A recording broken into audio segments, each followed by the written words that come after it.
What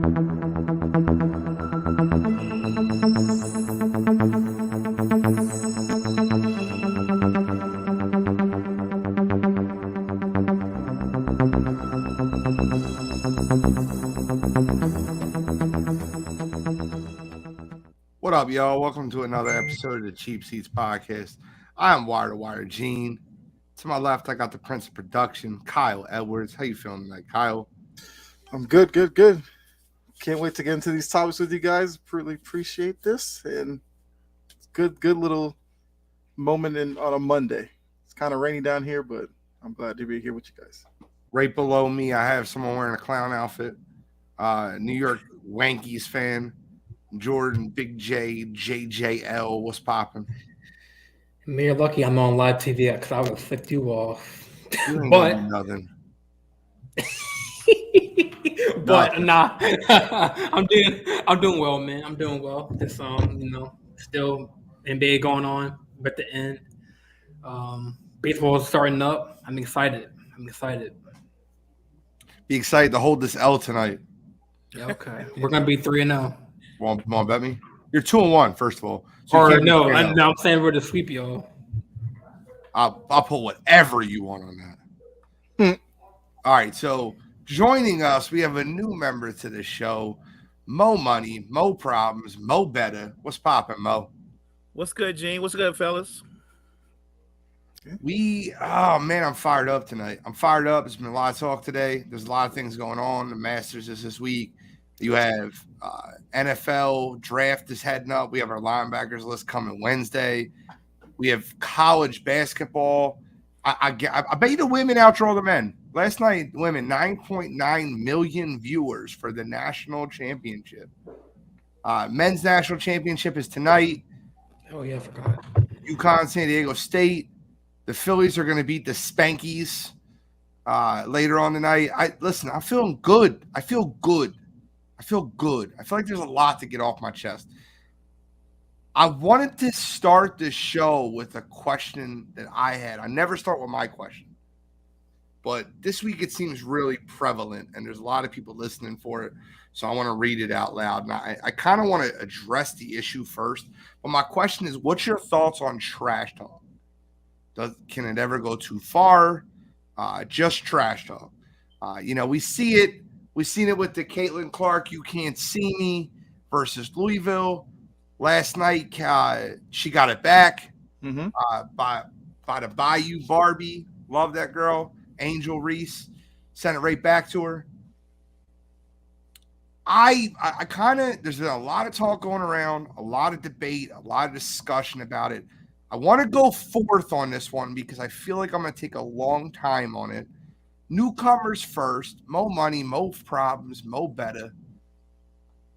What are your thoughts on the trash talk in the women's college basketball tournament and then in general? So for the game last night, I actually thought Angel Reese was trolling. She seemed like she was trolling.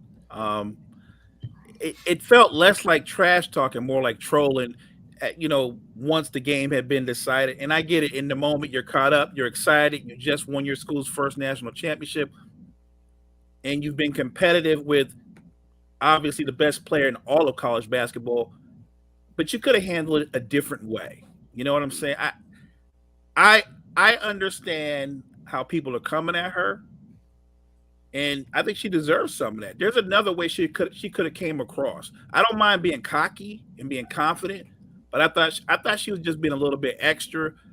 I don't understand the backlash though. The criticism I get, but the backlash is a little over the top. As far as trash talking in general, I'm okay with that. I think that's a part of sports. It's always been a part of sports. Hey, there's some players in every league. That's a part of their skill set. That's how they make money, running their mouths, getting in your head like that. If Pat Bev wasn't Pat Bev or Dylan Brooks or Draymond, guys like that, they wouldn't be who they were if they couldn't use that skill set to get into your head and have you coming back at them. So I'm okay with it in general. I just didn't really like how it was handled last night. Okay. It's a fair point. I feel like that. I don't want to get into my opinion yet, but I respect it. Jordan.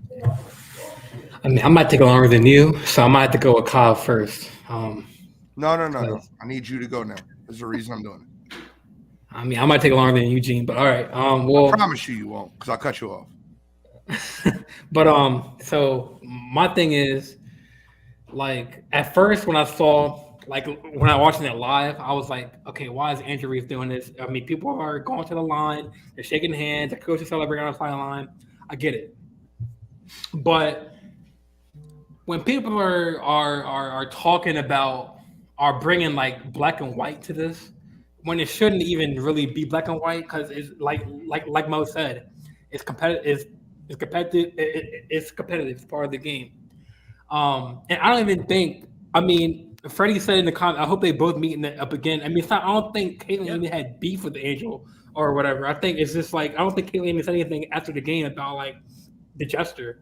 I think Caitlyn just walked it off, as she should. I mean, she was the talk of the town the whole playoff.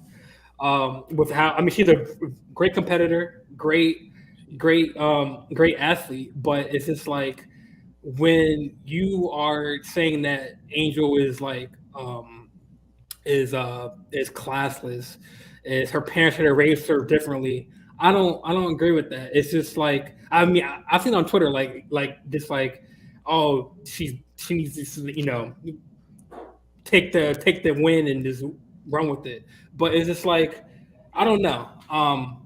I think that I get now why she did what she did. I mean, if Iowa or Caitlyn or anyone had a problem with what she did, Iowa should have won.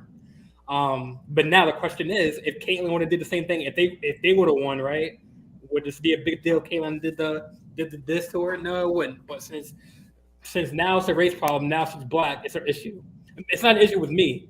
I'm saying it's like as far as just like as Twitter and like other people who have said up things about this. And I also, before I let Kyle go, I would say that most men and some women don't really watch the WNBA like that unless you're really into basketball. But this can really bring more like eyes to it with like, is that trash talking and in this competitiveness. And the last game, it was crazy. Like both teams are going at it. It was a high competitive game.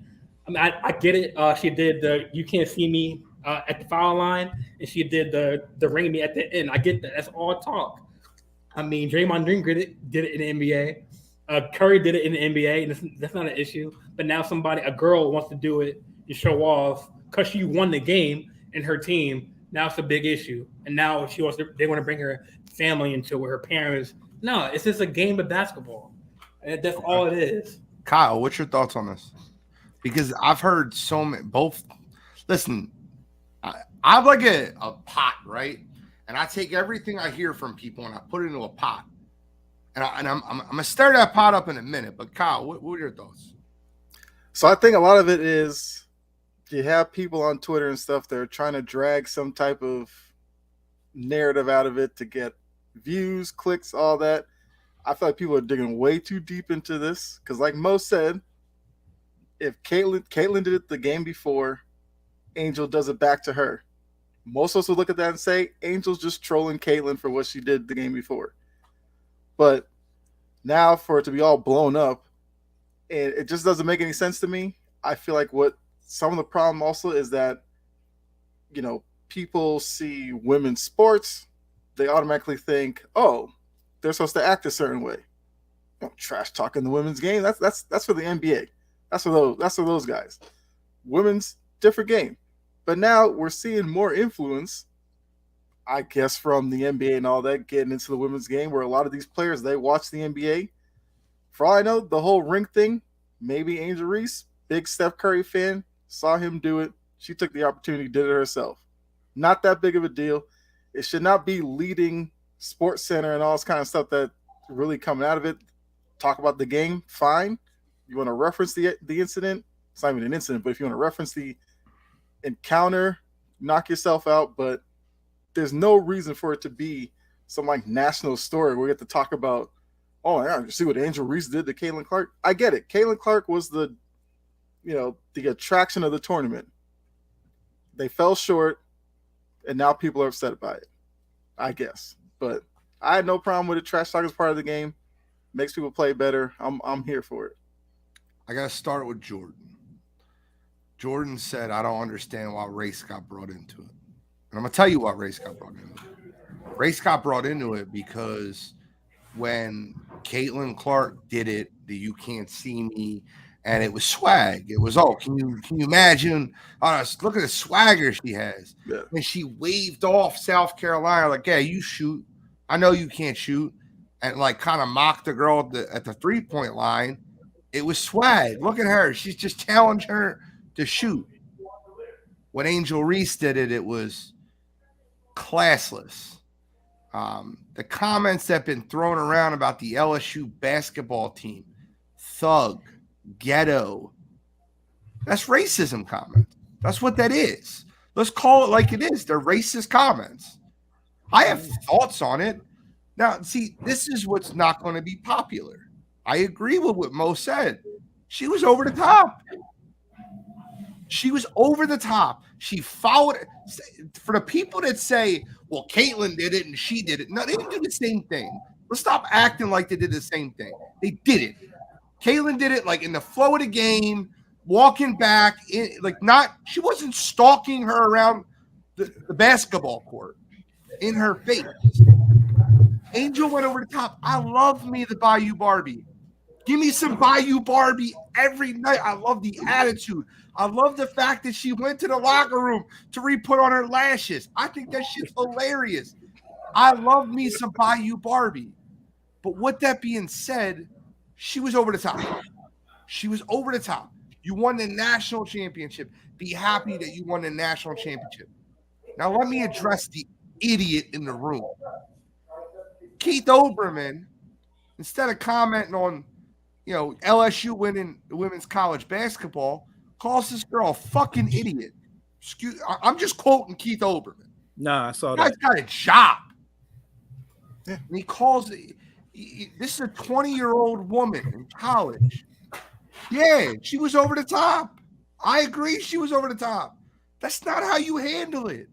And the fact that we're not talking about LSU winning the national championship, defying the odds as a 3 seed, going through Vatech, Iowa, and every lane that they went through to get there, the fact that we're talking about classless, it's a joke to me.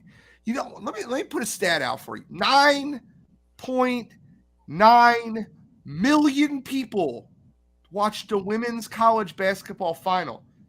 It was the most watched women's basketball game ever. And they tuned in to see Caitlin Clark. Don't lie to yourself. They tuned in to see the women's Steph Curry. That's what they did. And I'll tell you right now, what LSU did defensively, offensively, rebounds, strength, they were more physical, really put LSU on the map. I think the game was called a little bit favoring LSU. I was rooting for LSU. I bet on LSU. I won money on LSU. I told everybody, Mo, you were on the show with me, Coffee and Sports. I said LSU's going to win. Anybody want that money?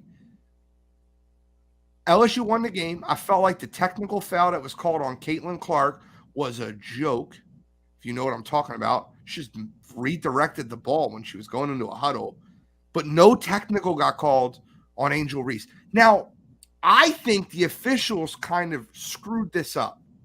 If you call a T on Angel Reese immediately when she's following around the court and in her face at the foul line, this isn't talked about. It's a technical foul. It's trash talk. It stops. But because it went on for so long and nothing was called, it got exploited.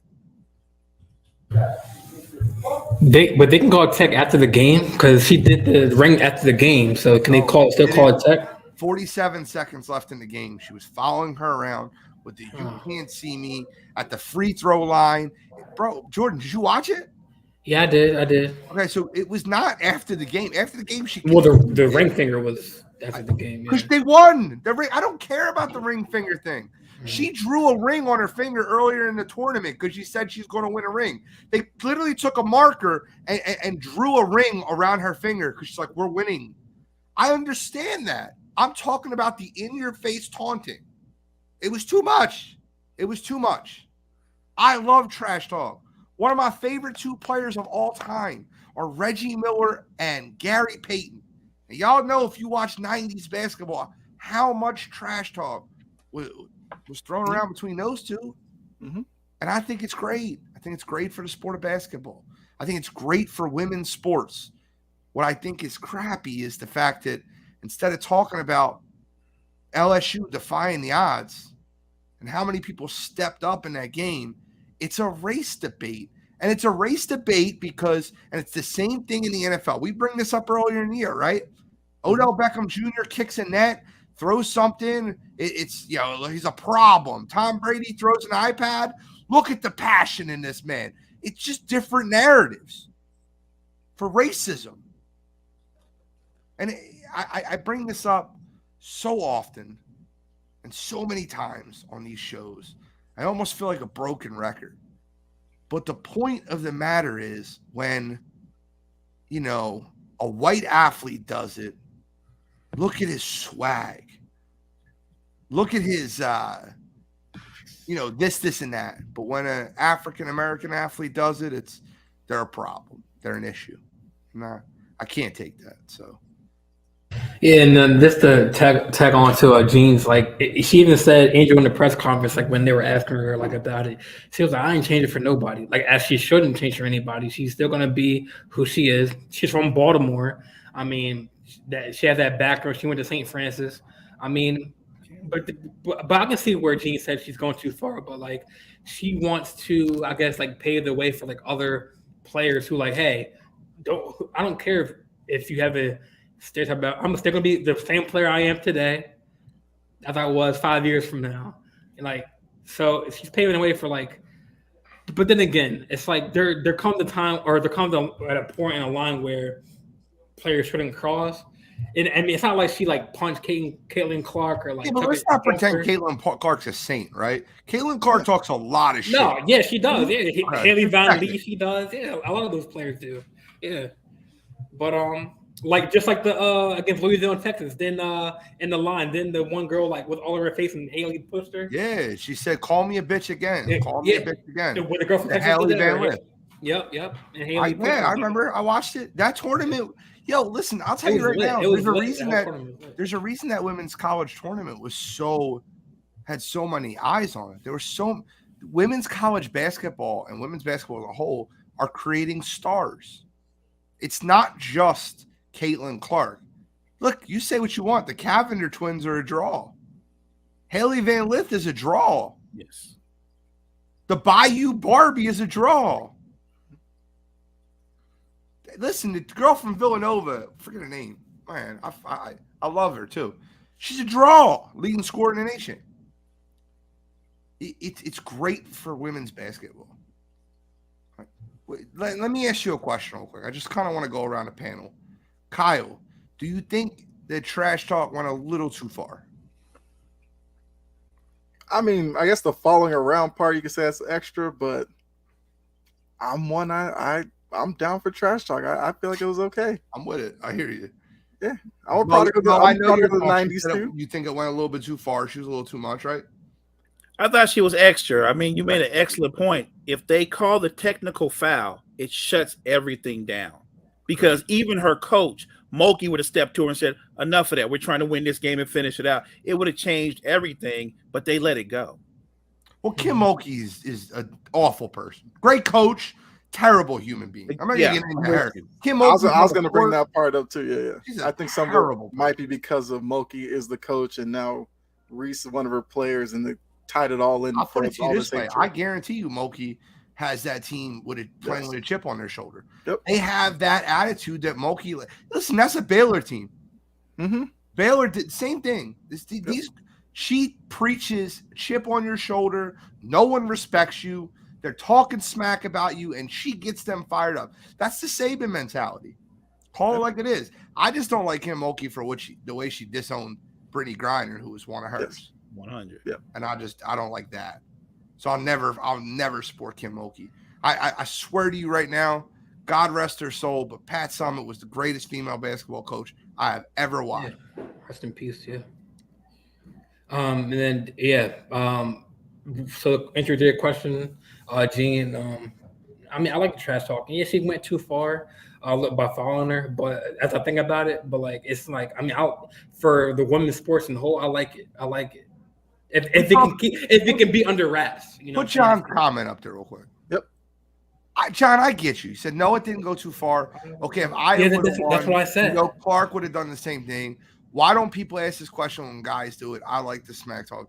I do ask the question when guys do it. I call Pat Beverly out when he's celebrating like he won the world championship when they won the play-in game. Like I'm not like I think that there's times where trash talk goes too far in NBA games. It happened. Think about the years with Kevin Garnett when Kevin Garnett said that shit where you said Carlos Villanueva looked like a cancer patient. I remember that. There's a lot of people that say a lot of dumb shit on basketball courts. Listen, go to a regular basketball court. Go to LA Fitness and listen to the shit talk that happens there.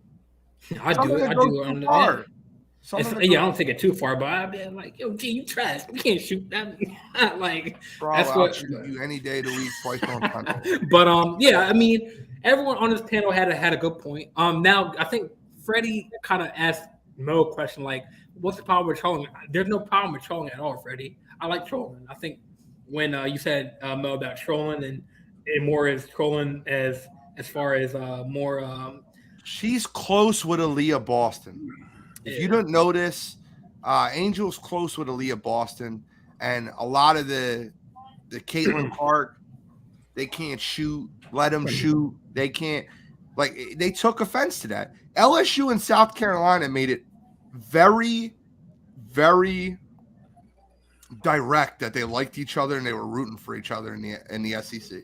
They wanted an all SEC championship game. They look at the SEC as a family. They want that conference to grow.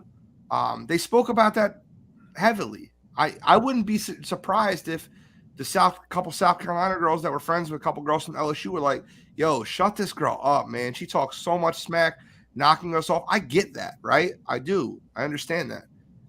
Caitlin Clark is not a saint, but that's what makes her so likable and so watchable. Right. Because she does have that trash talk, but just keep the same energy. I think, like I said, I think that she went a little too far, but I don't call it T, be done with it, and let me talk about how great LSU played and not about is this classless. Right. Or people saying 10 years from now, we'll be talking about Caitlin Clark, but nobody will be talking about Angela Reese. Like, I don't want to hear that kind of stuff. No, Angel Reese averaged 23 and 15 this year. Right. 23 and 15. Do I need to remind you how ridiculous that is? Right. Mm-hmm. She's a problem. That's crazy. She's only going to get better.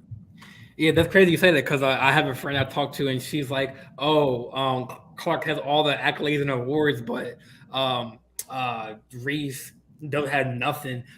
But that ring, that's all that matters, right? That championship. So it's like 34 double-doubles, walking double-double. That's crazy. Listen, I think it's great for sport of women's basketball.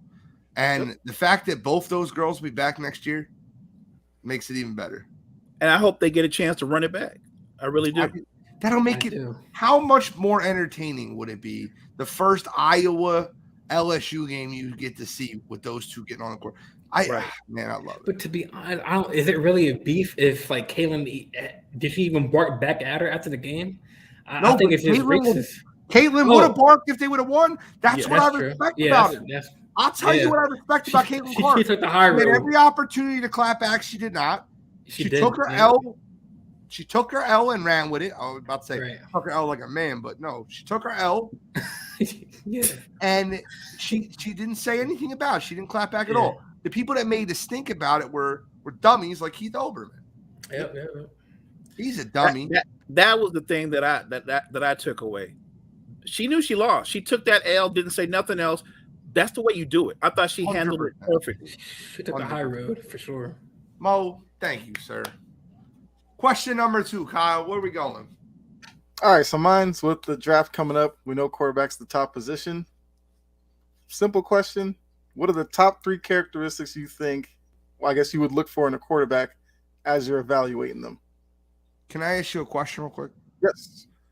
Can I do myself? Can I alter the word characteristic? Okay, yeah.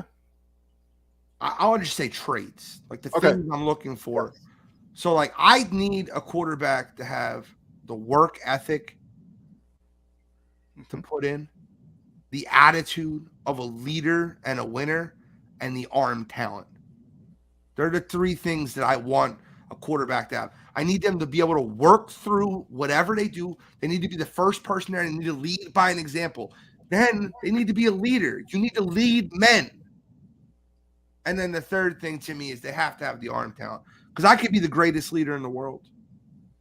I could be the best, most hard worker in the world. But if I don't have the arm talent to make the throws, the outside route, the inside route. See, I like Anthony's answer too. Accuracy and IQ, they're not on my list. But I feel like with hard work, accuracy comes. That's just my opinion. But those would be my 3. When you asked that question, I couldn't wait to answer it. But, like, I know I'm giving, like, cookie-cutter answers. Like, hard work ethic, leadership. Like, the intangibles of being – I'll tell you right now. You want to know what I would look for in a quarterback? Find me Jalen Hurts. Okay. Find me Jalen Hurts. I'll go with that. Okay. Jordan, you can go ahead next. So 3. So are you talking about just like on the field or off the field too? Can it be off the field? Whatever is the 3 traits So that matter to you. if I'm a GM or owner and I'm drafting a quarterback, I want the quarterback to 1, be have thick skin, because some of these markets, like we've seen with Wilson, Zach Wilson, you see how you fold. Can I change that word for you? Let's just say mental fortitude. Okay, yeah, I was gonna say that. Okay, I don't want mental fortitude. All right, mental fortitude. Tough. All right, yeah, mentally tough. That's 1. I'm gonna say trustworthy, because you need to have a quarterback that trusts. If his O-line has a bad game, to not, bark him out. It's only 1 game, so you're trustworthy. And then 3 will have to be just. That third one, man, because y'all talk. I was gonna take IQ, but the third one I was gonna say would be. You have to give me a skill. You're too mental right now. Okay. Like, I could do the 2 things that you said. It's got to be something I can't do. You gotta be battle driven. That's another attitude. You need to have a skill in there. It's attitudes and skills. I'm all right with 66% of it being attitude and 33% being skill, but you have to have a skill in there. Well, you said arms. That's kind of arm talent. Use that. I don't care if you steal it. Arm talent is huge. Mo will show you. Go ahead, Mo. I definitely need a guy that's a gym rat. I want somebody that's gonna, like you said, first one there, last one to lead. He doesn't have to be a rah leader, but he can lead by example. The guy that people look at and go, this guy puts in the work. Somebody that'll say that dares to want to be great. That puts it out there that I want to be great. I'm in the QB room. I want to see a guy that, as a fan or as a teammate, when I'm seeing him play, I can see his development. I can see him recognizing that safety dropping down. Someone that's literally learns, and you can see the development. The arm talent, I don't know if they have to have a cannon arm, but I need a guy that can dissect the defense and throw my receivers open. That's what I'm looking for. Accuracy. Yes. Yeah, accuracy. Just change it to accuracy. That's fine. That's perfect. Kyle. I mean, for me, it was I wanted accuracy. Okay. So I'll take that from Mo, because I do feel like sometimes we get a little caught up in arm strength, where you can have the strongest arm. If you don't necessarily know where to place the ball or can't get it where you need to get it to, it doesn't really matter. John took one of mine. He put in the chat, pocket presence. I think that's important as well. Yeah. Whether you are mobile or not, I don't need a guy who's just going to take off at the very first sign of possible blitz or anything like that. Be able to, put the line in the right place, step up when you have to, make a throw. So pocket presence. And then third for me would be just like command in the huddle, leadership type. And to me, that kind of takes in like Jim Rat and all that, because players always look to the quarterback to be that leader, and you have to be comfortable with that and excel at that. So those would be just the three. Basically describe Tom Brady. Well, I mean, that's what you did. I saw for 20 plus years. So yeah, I get it. As a Boston fan, I just think that's old age NFL. I do. I think if Tom Brady's career started today, he wouldn't sniff 7 Super Bowls. I swear to God. I really believe that. That might sound really wrong to people, but if Tom Brady's career started today, I don't think he'd sniff 7. He might get 3. Revamp his career just for the heck of it. If you revamp his entire career, Bill Belichick, same spot. It just was 2023. And you started his career right now in the direction the NFL is headed. How many Super Bowls do you think Tom Brady wins?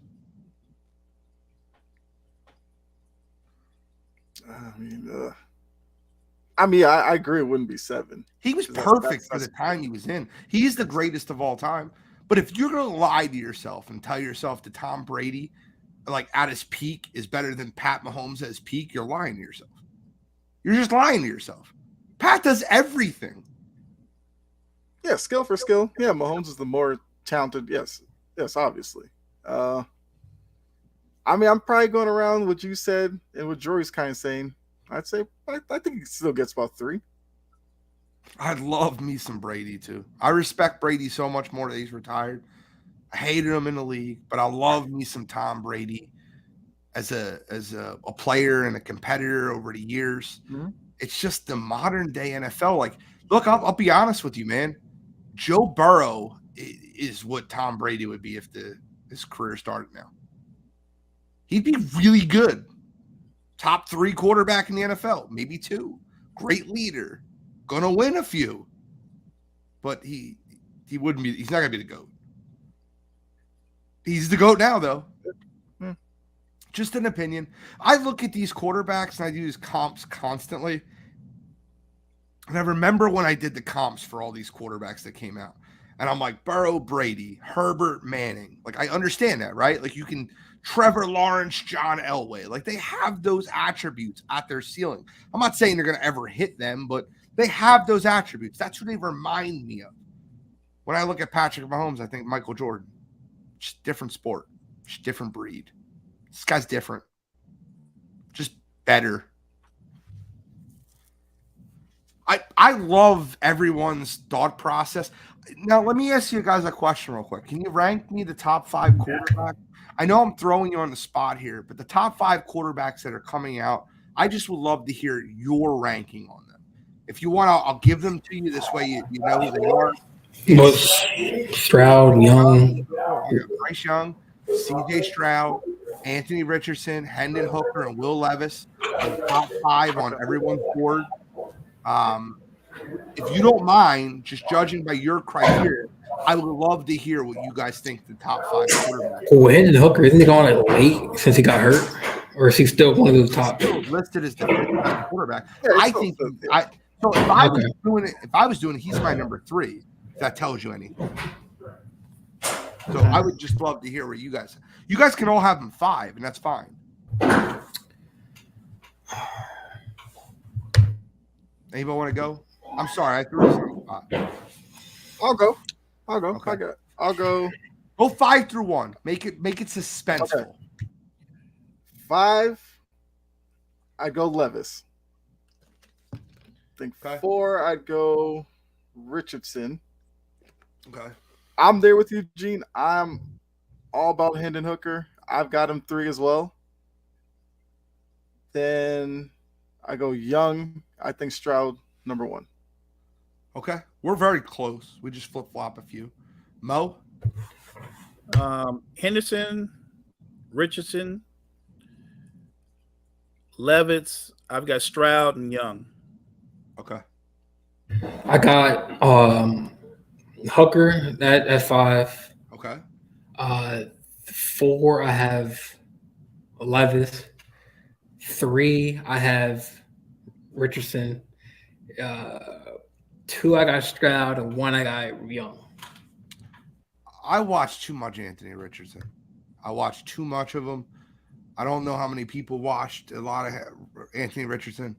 I have him 5, and if there's somebody I could put ahead of him, I probably would. I think he's an absolute combine freak that is not a great quarterback. I have Levis 4. He has Jay Cutler written all over him. Poor decision making, cannon. I think he'll be a bust in the NFL. I think his arm talent will keep him in the league way longer than he should be. I have Hendon Hooker 3. I have C.J. Stroud 2. And I think the best quarterback coming out this year is Bryce Young. Okay. Jory agrees with you. Same list. Look at that. Jory. I love it. With you. But I watched too much Anthony Richardson. I really did. And I hate saying it that way, but yeah. Well, look at that. He's got Levis 3 over Hendon Hooker. Okay. Yeah. That's funny. Like Max Duggan, I would take over Anthony Richardson. That's a really funny thing that he put up Max Duggan. I would take Max Duggan over Anthony Richardson. Can I remove Anthony from my top 5? I would put Duggan 5. I can't. I asked you guys to do top 5, but Max Duggan to me is a better leader, a better quarterback than Anthony. Is he even being looked at? I'm surprised he's not even being looked at. He doesn't have. He'll go late. Yeah, he doesn't have NFL talent. He's just a warrior. It's funny. He's a little bit more accurate version of Tim Tebow. I'm not kidding with you. You watch Max, like that's his gameplay. I don't think he'll ever be a real big NFL quarterback, but if he is a backup for your team and comes in and you need a win, he's going to gut you out a win. I think that's what Max will be. Funny comparison for Max Duggan. Max is more athletic, but I would say a modern day Nick Foles. Like when I say modern day, like Max will run, Nick's never going to run. But like a leader, a guy that's just going to give it to you for a few games, but never be a franchise quarterback. Yeah, agreed, shall we? All right, we got 2 more questions on the agenda tonight. What's next? Kyle, you're the leader. You're the prince of production. Keep the show on the rails. Let's do the new guy, man. Mo. I didn't even know I was supposed to have a question, man. He's not at it today. It's all right. We'll make a question. Yeah, that's what I was saying. Jordan, go with yours. Oh my gosh, man. People put Levis for 3 because of his arm talent, Anthony. Yeah. His arm talent is insanity. And people fall in love with these combine heroes that make these throws without shirts on, 65 yards with no defense. And they're like, oh, he's amazing. They did it with Zach Wilson last year, Malik Willis. There's tons of these combine heroes. They're just not that good. All right. So my question is, would players benefit from having shorter seasons? And do you think taking games away will have less players sitting out games when it comes to the NBA? So it's basically a 2-part question. Or should the leagues keep the traditional amount of games as is? So I'm talking about the 3 leagues. NBA, which has 82 games currently. NFL has 17 games. I think 18 or 17, right? I'm not sure. 17. And then MLB is 162. 18 weeks, 17 games. I'll help you, Jordan. I got you. Yeah, so MLB with 162 games in total. This is the traditional. What's your opinion? My opinion is I think if they shorten the seasons by a little bit, it would help with less injuries. Because with a shorter season, there'll be a bigger off season for them to recover. Mo, I love you. I swear to you. I love you. Have the body language like I do. I love you. Mo, you better be a staple on this damn show every week. I love you. I see this body language. I'm like, that's exactly what I feel. I mean, I guess we got some disagreeers on here, I guess. I mean, I'm going to roast you. All right. Mo? I don't think they should change anything. Baseball is fine. I'm not as avid a baseball fan as probably some of you, but I love postseason baseball. I'm addicted to it. I can't wait for it. But there's no reason to change anything, especially the NBA, the least physical game, man. And they've actually made it even less physical than it was before. There's no reason for them to have less games. There's no need for that. It doesn't benefit anything. If you give them less games, they'll find another way to sit out.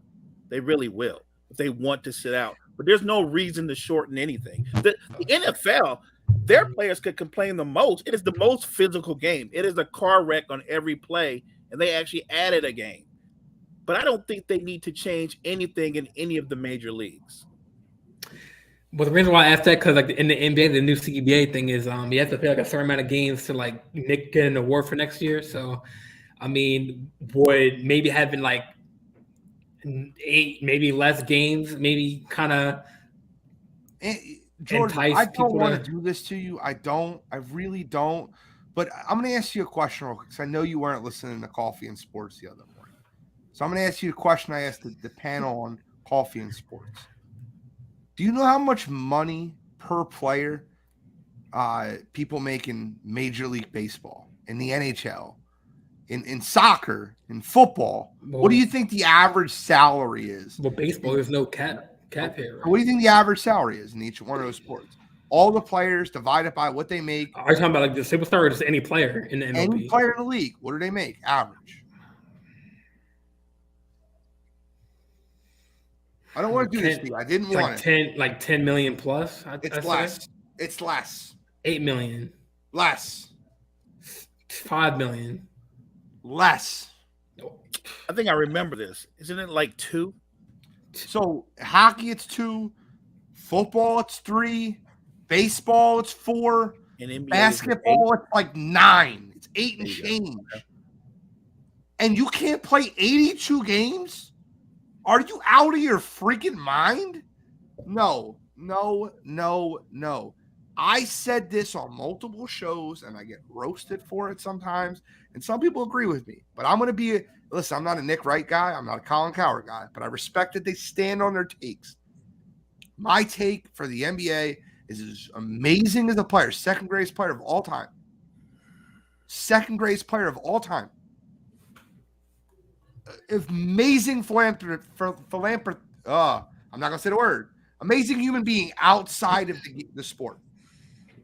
LeBron James has ruined the sport of basketball. Ruined it. The All-Star game's been worse since LeBron's around the league. The dunk contest's been worse since LeBron's around the league. The super teams have been worse since LeBron has been the leader of the league. The flopping and the crybabying has been worse since LeBron's around the league. Like, stop kidding yourself. Do you remember when the All-Star break they used to start playing basketball on Tuesday when the All-Star game was on Sunday? And then they're like, no, the players need a full week off. And they gave it to them. And the players get anything they want in the NBA, which is great. I love how player-friendly the league is. But there's a time where it goes too far. And in the NBA, the pendulum has swung too far. So the answer is no. I'll give you one sport where I wouldn't mind them shortening the amount of games played. And that would be baseball. It doesn't need to be 162. I would be fine with 145. And why I say 145 is I want an odd number record. I don't want there to be teams that are 500. That's why I say 145. And there's a reason I say shorten the baseball season 17 games. It's not like just I made the number up. I thought about this. I think baseball starts and ends in conditions that the majority of it is not played. And I think that's important. In cities like New York, Boston, Chicago, Philadelphia, a lot of major cities, they start in 40-degree weather and they end in 40-degree weather. And the season is majority played in 80-degree weather. That's not the same sport. That's why I say it. I would shorten it. October would be my World Series. My playoffs would be the end of September. And my season would start a little bit later in April, right after Easter. The week after Easter would be my MLB start. It's 17 games, nothing crazy. Yeah, but like for Kyle goes, I mean, I do agree with. I'm the one that wants to play all games, and I don't like the whole low management. That's a whole other topic. I just thought of the question because it's a barbershop talk, topic. So I just wanted to bring it up, but I do agree. Like, teams should play, players should play if they can play. But yeah, I wasn't disagreeing with it. I was just throwing the question out there. So I do agree with both of y'all. So I feel like they shouldn't. Maybe baseball they should cut it down by a little bit. NFL they should keep it the way it is for now. I got the numbers. I pulled them up. Okay. NHL 2.69 million. 2.6. NFL 3.26 million. I'm almost spot on off my memory. MLB 4.03 million. English Premier League 3.97 million. The IPL 5.3 million. And the NBA 8.32 million. It's a lot. It's a lot. They're getting more than double than any major sport in the United States to play less games than baseball, to play a less physical sport than NFL, to play a less physical sport than the NHL, and they get paid the most money. Now, I'm not arguing why they get paid the most money because they have the most faces of the franchise. Like, they're more marketable. LeBron, Steph, KD, they're more marketable. And the NBA does a great job of marketing their superstars. Want to know how I know that? Name me 3 marketable stars in Major League Baseball. Judge, Shohei. I'd give you Shohei, yeah. You want to say Judge in New York? Judge, Shohei, and Trout. That's it. That's the only. Or before the ban, would it be like Tatis or like Juan Soto? They're not marketable in MLB. They might be marketable in Dominican, but I'm telling you right now, across the country, they're not. He's got it. Shawcross got it. They're the 3. That's it. Well, wouldn't Shohei be marketed in Japan if Juan Soto was in Dominican Shohei Republic? is the best player in baseball. I agree with that. Because he's doing things that no one's ever done. Listen, I love Harper. Harper's not as marketable as the other 3. And if you want to put Harper on the list, you got to take Trout off. So you choose. But they don't market their players well. They don't. Rob Manfred's destroying Major League Baseball. Destroying it. Just calling it like it is. It's a great sport.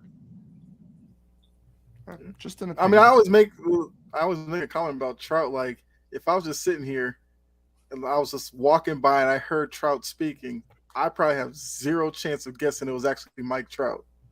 I mean, most people probably couldn't even pick him out of a lineup. I mean, I could only because I've seen him enough, but I feel like that's an issue. Like NBA, if I hear LeBron talking, I know that's LeBron. It takes me half a second to figure that out. Or Curry or somebody like that. But yeah, definitely agree with that. Well, Jordan, to answer your question, they shouldn't shorten anything. These NBA players need to chill with needing rest and all this kind of stuff. Because I always go back to Larry Bird, jacked up back. He found a way to make it through a whole season, even though he had to like lay on the ground when he went to the bench or whatever. I remember he that. Did it. I remember that. He found a way to do it. Medicine's better now. The shoes are better now. The travel arrangements everything's are better now. But somehow they can't make it 82 games. I don't know. Somebody's got to tell me how that is. But no, don't change a thing.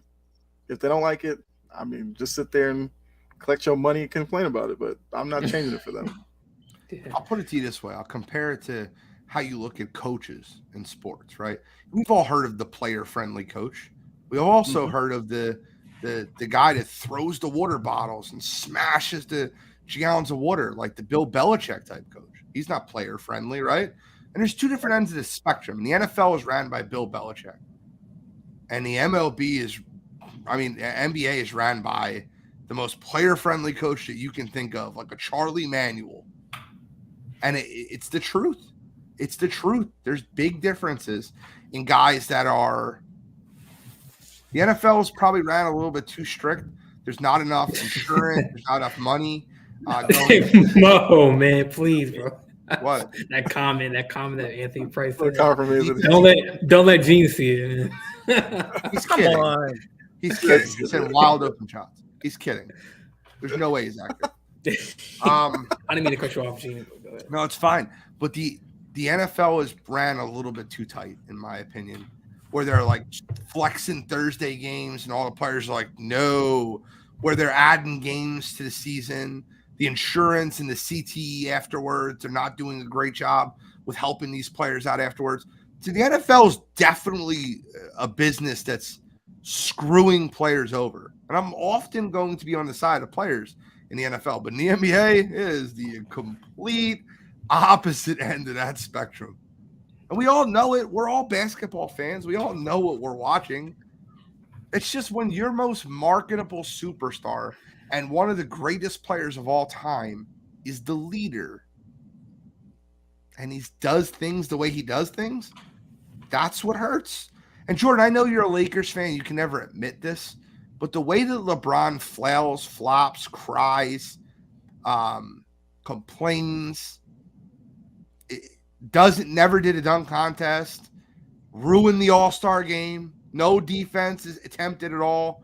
And I know I said this already on the show. I can tell you the moment that the All-Star game was ruined. The exact moment. It was one moment. One moment. It was. Kobe Bryant was on the court, and he was trying to give the fans what they want. He went at LeBron James.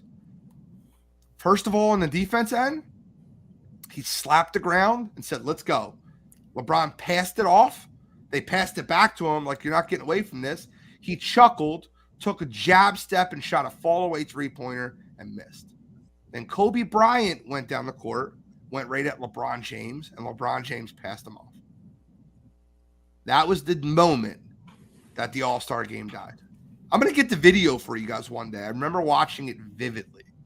Yeah, it was that when they went head-to-head. Yeah, I remember that game. Vividly. It's probably 2008, 2009, right around that era. But I will say this. That is the day. You ever heard the song, The Day the Music Died? That's the day the All-Star game died. All-Star weekend died.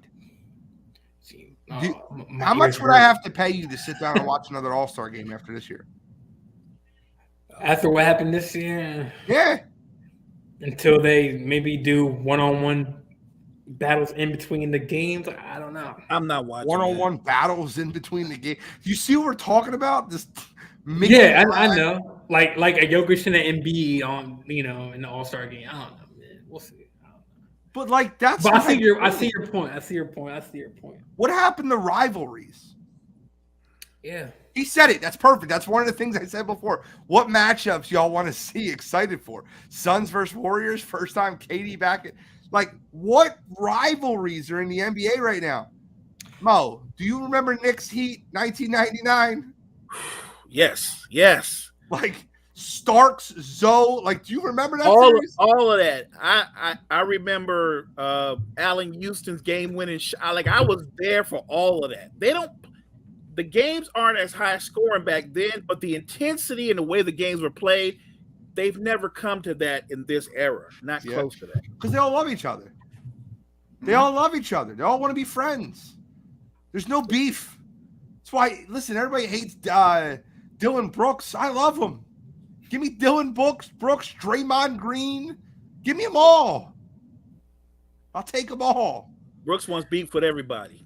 Whatever. I'm with it. I'd rather have somebody that wants beef with everybody than somebody that wants to be friends with everybody. No doubt.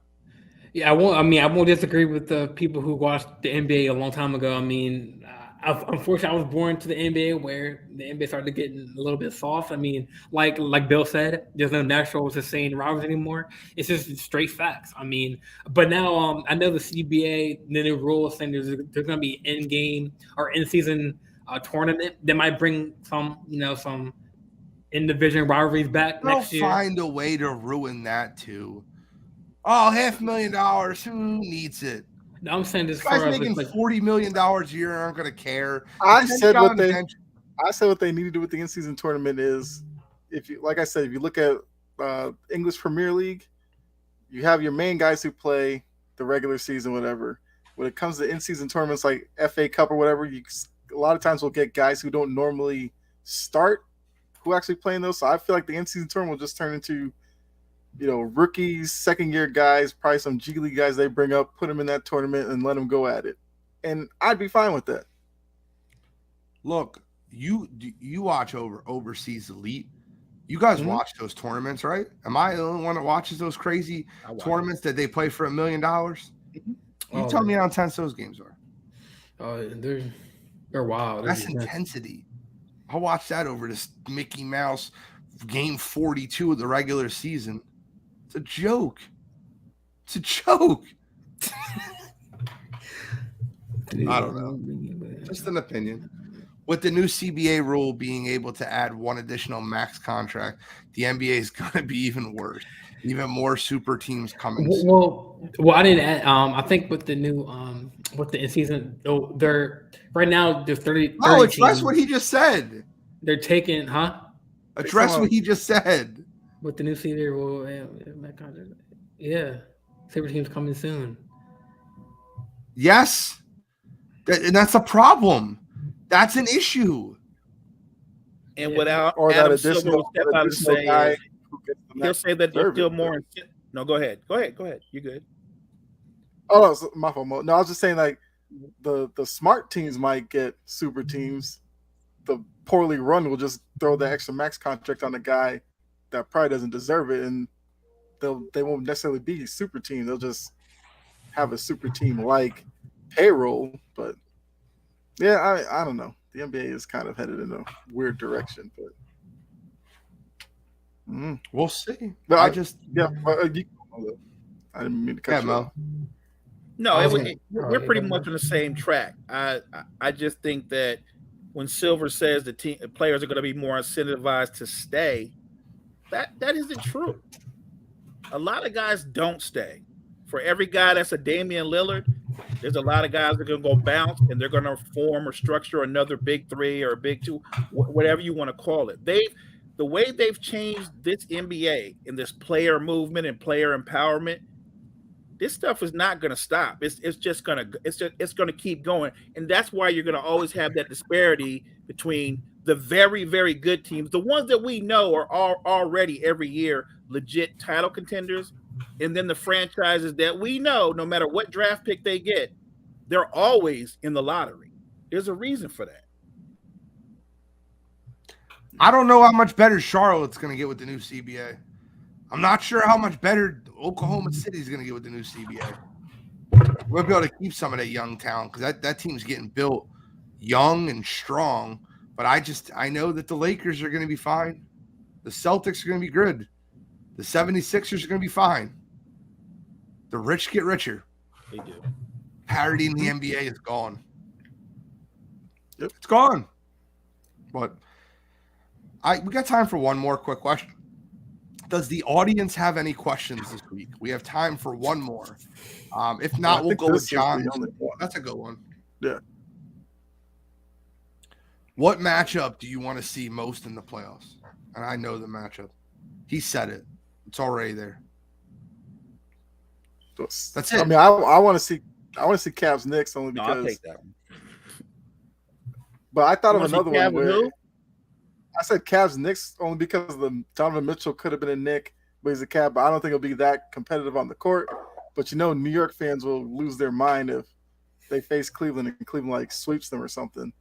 But I would probably say if we find a way to get Memphis, Golden State only because of the heat that they had last season, I wouldn't be mad at that.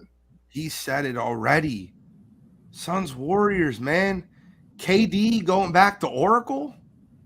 Yeah. You're going to get all the drama and you're going to get trash talk. You're going to get everything in that series. Chase Center now. You realize that you realize that Draymond Green will be sticking Kevin Durant in that series. That would be a good series. That's right. I just want to stop that for a minute. Just stop. Think. Draymond Green will be sticking Kevin Durant for that series. Yeah. I'm going with Lakers Denver if that happens. Oh God. I knew you were gonna go I'm Lakers. trying to see it. I'm trying to see it. Something that's not homerish. I'm trying to see. I mean, it's a playoffs, right? It's a playoff question. I mean, I want to see. No, but like, could you pick any team that's not your team every time we have a question? That's a team. All right, fine. Red Sox too. That's not the NBA. All right, fine. I'll just Ravens Steelers. All right, got it. North Carolina. I'll do Celtics Philly. I mean, Philly better win this series, man. Or Embiid's out. Embiid's out of there. They win if they don't make it. They're not, bro. I'm telling you right now. Sixers play the Celtics. They're gonna get ran. I'm telling you. Don't be surprised. The Sixers play the Celtics. They're gonna get ran. The Sixers' only hope to winning an NBA championship is if the Bucks play the Celtics before the Sixers do, and I don't see how that happens. Almost impossible. The Sixers have to drop to the 4 or move up to the 1. That's 100%. They need the Bucks to take out the Celtics, and then they could take out you're 100% right. 100. That's the only way.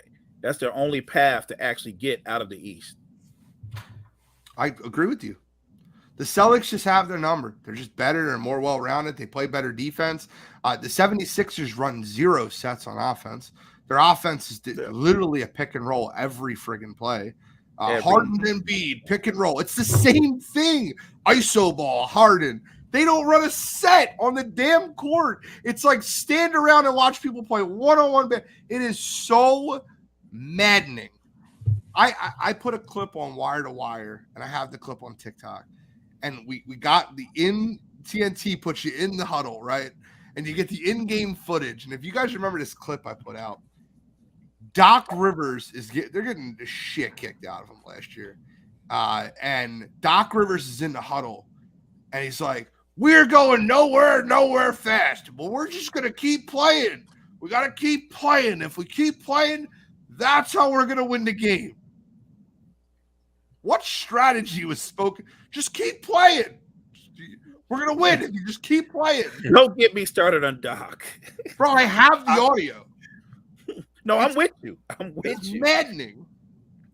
Hey, Doc capitalized on that Coach of the Year in Orlando, the title in Boston, and that's carried him this far. Now, I think people are starting to come around on him after the Clippers collapsed all those years. The way it's gone in Philly, if he were to get fired in Philly, I wonder where he ends up. He's getting fired in Philly. I mean, I'm sure he is. Six don't make it out of second round this year. 6 don't make it out of second round this year, and Doc Rivers doesn't get fired. I promise you this right now. I promise you this. I will not be a 76ers fan until Doc Rivers is fired. If they don't make it out of the second round this year and Doc does not get fired, I will give up fandom for a year. I won't be a fan of any other team. I'll be a fan of the NBA. I'm not going to jump to it. I'm not going to Freddie Henderson, you guys. Wait, Mo, so you're a Lakers fan, right? I am. So you've been hiding this whole time on it. You don't want to see the Nuggets? You're supposed to be the same with me, man. I'm a Lakers fan. Laker Nation. I grew up being a Laker fan, but I'm a Lakers fan, but I place the way I see things in reality.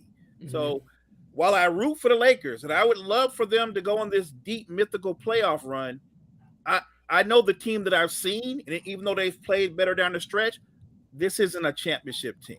It's not. They might win a first round series if the matchups go their way, but I don't look at the Lakers as a championship team. That's just me. That's just me. Because Denver, depending on where they end up, don't they play Denver in the first round? I appreciate Lakers fans that aren't Freddie and Jordan.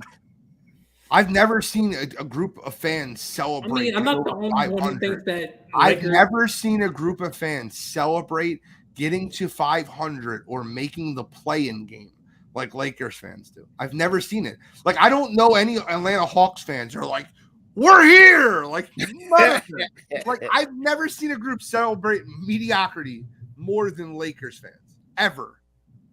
Like, yes, if they get to the 6th seed, they can beat Sacramento. I agree with that. I don't think it's crazy to think that they can give one of these teams a series. But I'm telling you right now, Phoenix, Golden State, Denver, and Memphis are going to run them off the basketball court, and it won't be close. And if anybody wants to take my money, I'll throw it on the table. And if it goes 7 games, you don't have to win the series. If it goes 7 games, you get paid. I don't. I mean, do y'all trust Suns with KD being injury prone? Jordan, every time you say that, I'd be like, you have a guy that's injury prone too. But I'm saying, if you look at the top teams, everybody's got a health issue, or one way or another. Then it's easy. I would actually say the healthiest team, more or less, has actually been Denver. When you talk about their top 5 or 6 scorers, they've been relatively healthy. Jamal Murray's coming off that injury, but Freddie, he's looking more and more like get in the ring. Get in the ring, Freddie. We're ending the show. Freddie's not happening. Not happening. Not doing this again. But look, like you guys all said, I think we all agree. If they could get 6, can they beat Sacramento? I certainly think they can beat them, but I don't think they're going to run through them. I think they're going to beat them. What happens after that? I'm not making any assumptions. I don't think you can look at the Lakers, even though they've made strides, and look at them versus the top tier teams in the West. Those teams are at the top for a reason. Yep. And those teams, maybe they don't have the best Take defense. care, y'all. I'm they out. do have a lot of offense. That ain't the right one, man. Freddie dropped in. Where did Gene go? Dr. Freddie, man. Sorry, I'm here. I'm standing up for Gene. What are y'all talking about? We're just talking about NBA. We're talking about We're talking matchups we wanted to see in the first round. The All-Star game. Oh, okay. I'm sorry, Gene. I made you run from your own show. Y'all have a good one. So you can't wait. That's what you can't wait here for, man, Freddie. That was it. I thought you were gonna say something, Freddie. Look, man, I'm excited for the playoffs. Yeah, me too, man. I do think matchups will dictate what happens going forward in the second round. If the Lakers get a favorable matchup, they're going to win that first round series.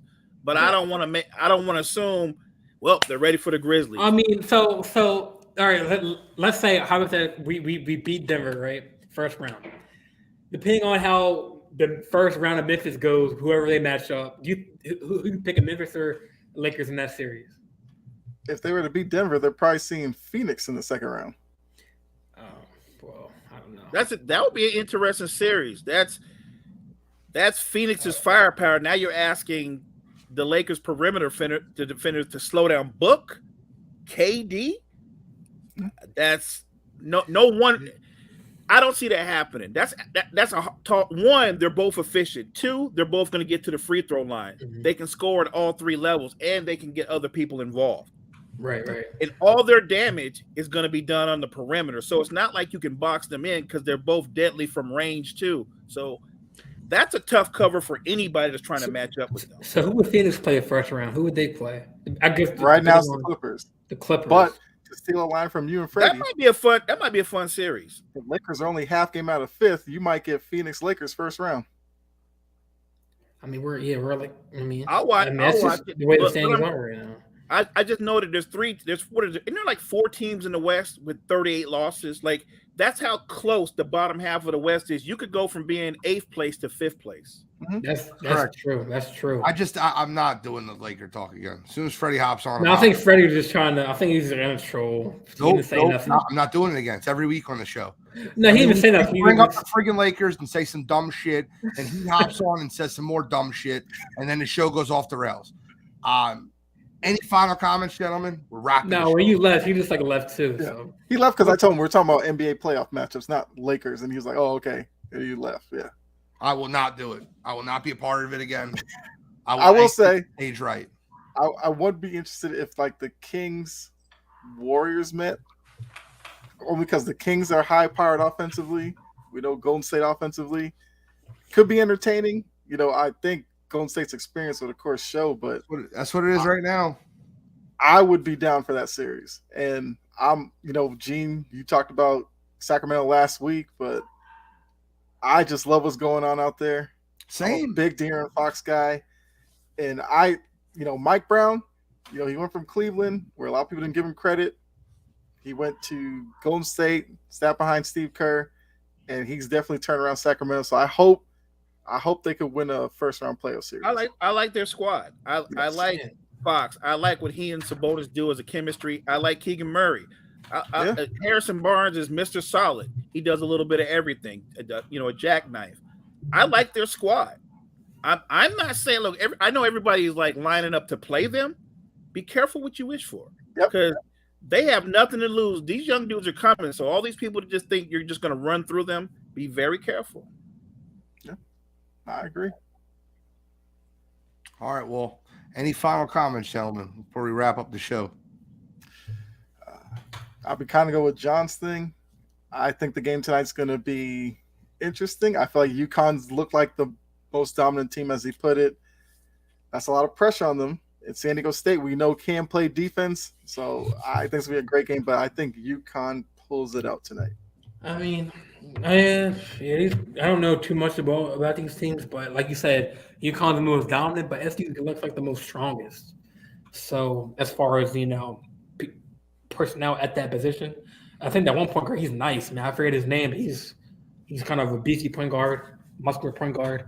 So it's gonna be a good game. But I think I'm gonna pick UConn, but it's gonna be a close one.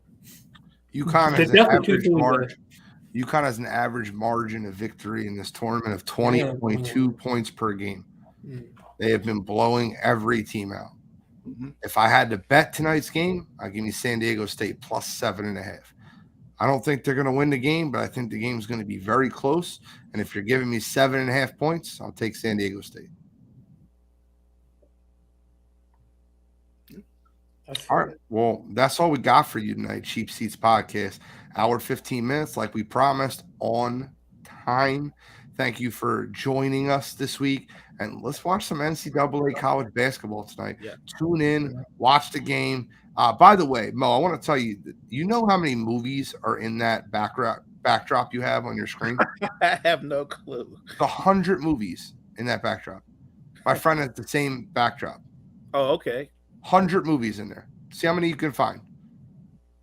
But that's crazy. Yeah, there's 100 different movies in there. But it's fun to talk about. Thank you guys for tuning in to the Cheap Seats. Yankees are winning against Philly, by the way, also. Good thing they play 9 innings. Thank you so much for tuning in to Cheap Seats Podcast.